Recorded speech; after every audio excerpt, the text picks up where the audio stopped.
السلام عليكم. حابين نتكلم النهارده عن أكتر مشكلة أو أكتر موضوع شاغل بال الناس كلها، هو انتقال إمام عاشور للأهلي. في البداية حابب أوضح حاجة إن دي مشكلة وأزمة بالنسبة لجماهير الزمالك الكبيرة، ولكن أنا شايف إن المشكلة دي يعني واخدة أكبر من حجمها أوي يعني. لعدة أسباب. أول سبب إن إمام عاشور أصلا مش ابن نادي الزمالك، هو كان أصلا من مواليد ناشئين المحلة، وكان بيلعب في المحلة مدة كبيرة جدا، وهو كان فعلا مستواه يؤهله إن هو يطلع كل قطاعات الناشئين في المحلة لحد ما وصل فريق أول، ولعب موسم واحد حتى 2019. بعد كده الحرس خده، لعب في الحرس سنة واحدة برضه، ثم مسؤولي الزمالك اكتشفوه وعزموا ان هم يمضوا معاه 5 سنين، عقد 5 سنين. العقد دوت كان من 2019 وتم الانتهاء زي ما احنا عارفين 2023. المشكلة مش قصة ان امام مشي ولا قاعد ولا لو بصيت لها من زاوية تانية هتلاقي ان امام عاشور اصلا مش ابن نادي الزمالك زي ما قلت من شوية. طب انت لو عايز تعمل ضجة او عايز تعمل او عايز تزعل، الاولى تزعل على صفقة سيف جعفر او يوسف أسامة نبيه، لان دول اكتر ناس يعني بالبلدي كده اتزرعوا في النادي، يعني من هم لسه قطة مغمضة هم في النادي، من هم لسه 9 سنين اتربوا في النادي وخدوا خير النادي وخدوا نجومية النادي وشهرة النادي وخدوا فلوس النادي وشعبية النادي ومنتخب مصر على اسم الزمالك. فانت لو حابب تشوف نفسك الموضوع مؤلم او متعب،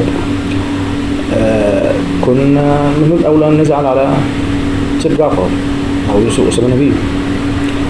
دي اول نقطة.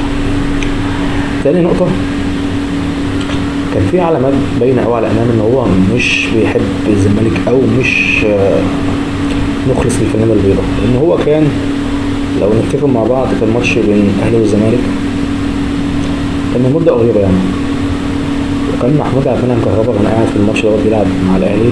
طبعا كان ساعتها الدنيا محتقنة جدا عليه، مفيش شوط جامد عليه، إن هو كان طبعا زي ما احنا عارفين بيعمل حركات استفزازية للزمالك وللأعضاء والجماهير ورئيس النادي.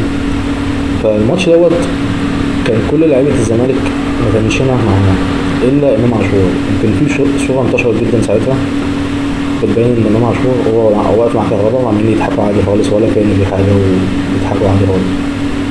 حتى يمكن اللقطه دي فكرتنا بطارق حامد، وقلنا طارق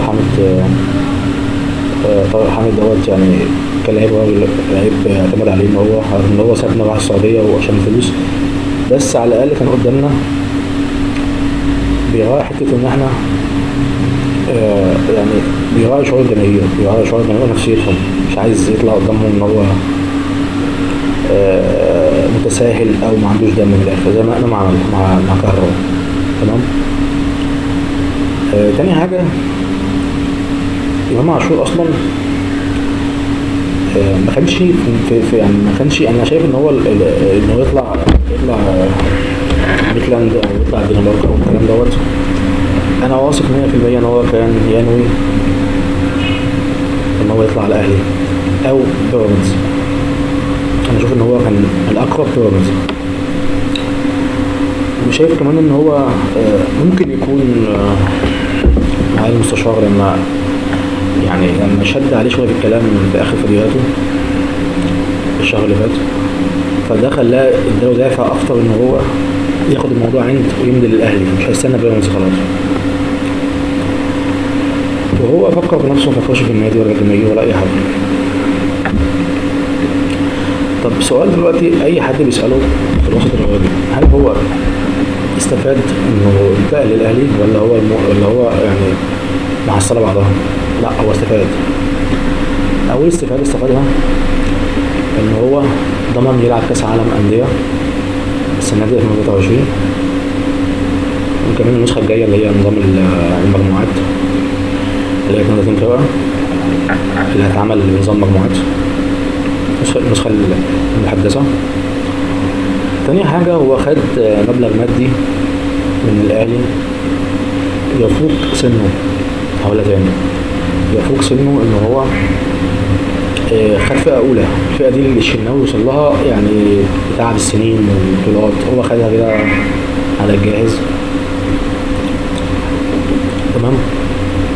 هتقولي طب ما هو ميتلاند كان بيديله فلوس حلوة والقبض بالدولار. طبعا معاك، مفيش شك ان السالري او دوريات في اوروبا بتكون كويسه جدا، ولكن لما تاخد فئه اولى وانت قاعد في بلدك وسط اهلك مش وحشه، يعني حلوه، ميزه كويسه لاي لاعب. مش هيبدا مثلا من الاول زي لسه حمدي فتحي ويبدا زي الناس التانيه ياخد عقد صغير كده يزيد واحده واحده كده. لا، هو بدا فئه اولى. تمام. الميزه الثالثه اللي قلنا عليها احنا دلوقتي ان هو كان حلمه يلعب كاس عالم قلناها. كمان هو واخد الموضوع تحدي،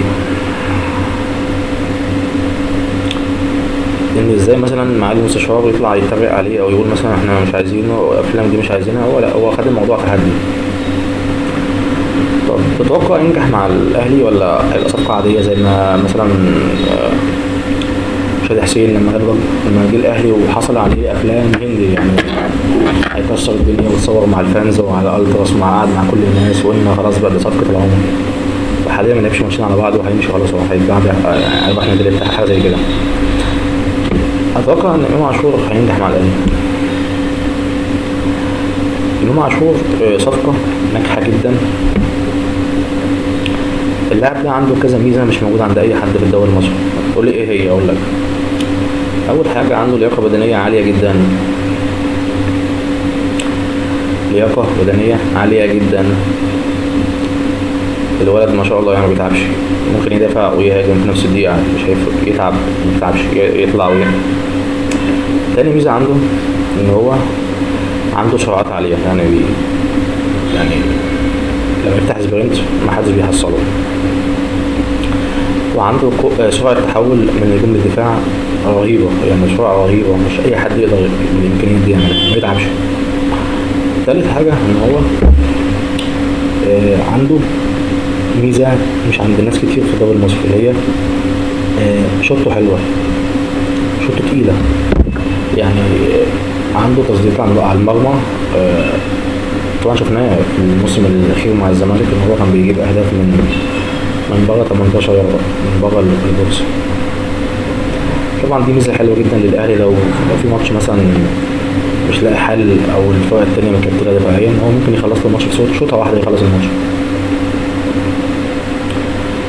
في ميزه كمان برضه الناس كلها واخده بالها منها، ان هو في الملعب تحس ان الماتش بالنسبه له حياه او موت. يعني مش بيلعب مثلا ينزل يلعب مثلا يعني نكسب عادي، لا هو عايز يكسب. عنده حته اللي هي عايز بطولات، ما بيحبش يعني عنده الماتش بطوله عايز يخلص. طبعا ده هينفع الاهلي كتير جدا في الفتره الجايه ان هو يستفاد من الميزات ديت. ولكن طبعا بعد ما انضم للاهلي هيحصل توقعاتي مشاكل جامده جدا في اوضه اللبس الخاصه بالاهلي، لانه في لعيبه كتير قوي تعبوا واجهدوا مع الاهلي وخدوا كمان بطوله معاه كافريقيا، ولسه ما خدوش حتى نص الراتب بتاع امام عاشور من اول سنه اول شهر يلعبوا. فخلينا نشوف اللي هيحصل الايام الجايه.